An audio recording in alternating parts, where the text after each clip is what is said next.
Welcome back, everyone. Today we are bringing you what I think is good news. Let me know down below what you think of it. But there has been a big update in the pistol brace or stabilizing brace lawsuit and final rule ongoing saga that's been going on now for, at least 2 years. So basically last we've talked, there was an injunction, and basically a whole bunch of people, members of different organizations and stuff like that, were exempt from the final rule going into place, which was supposed to go into place on June 1st or May 31st, depending on how you read it. And it basically was saying that if you had this on your gun and you had a barrel that was less than 16 inches, then you were now in possession of a short barrel rifle and thus are committing a felony, punishable by up to 10 years in prison, despite the fact that roughly 40 million American citizens lawfully purchased firearms with these items on there. So that is what happened. Well, what happened today?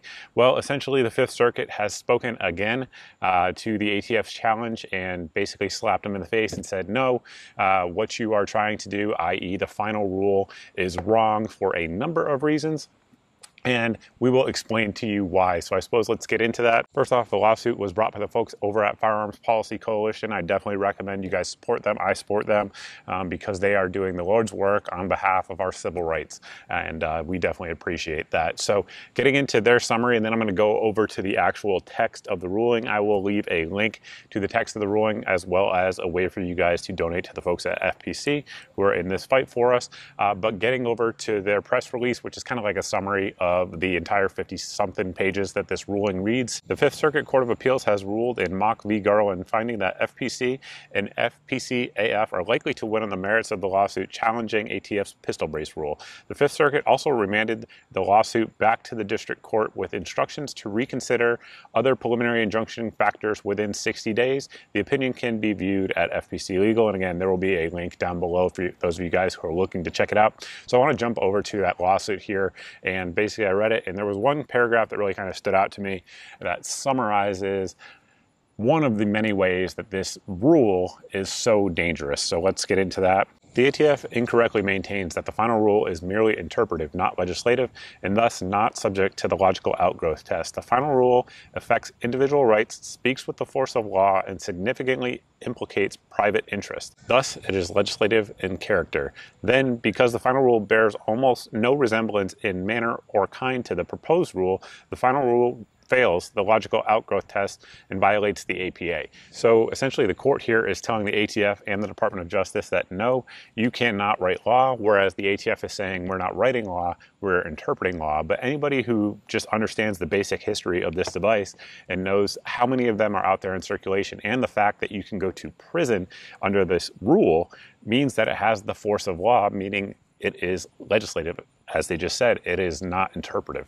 And they said it affects individual rights, which it absolutely does. I mean, there's no more individual right than the right to not go to prison for owning something that has been legal for a decade, and the court recognized that here. And moving forward, what does that mean? Well, if we continue on in the document, it basically kicks it back to the district court where it came from and says you have to make a ruling based on the merits of the case, which are outlined in the document, 56 pages, you can read it. And it says you have to do so within 60 days. So a few things could happen here. Number one, the ATF could appeal this decision and take it to the Supreme Court, just like it did with the frames and receivers rule. Prior to the ATF doing that with the frames and receiver rule, I would say that I would doubt they would do that, but apparently that's the direction they want to go.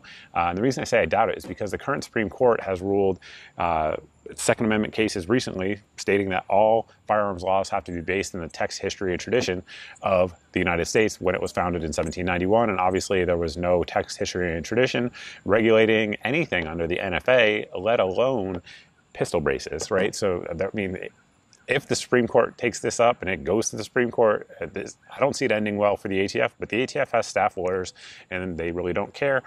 So I suppose that's something they might do. We will see. But right now, as of right now, for you, the American citizen who owns these, what does that mean for you? Well, if you were covered under any of the previous injunctions, which most people are, and actually if you go back and read this document, it emphasizes that the injunction applies not only to the people covered in this all the previous injunction, but also their family members. It actually says that in the document. Again, I will link it down below.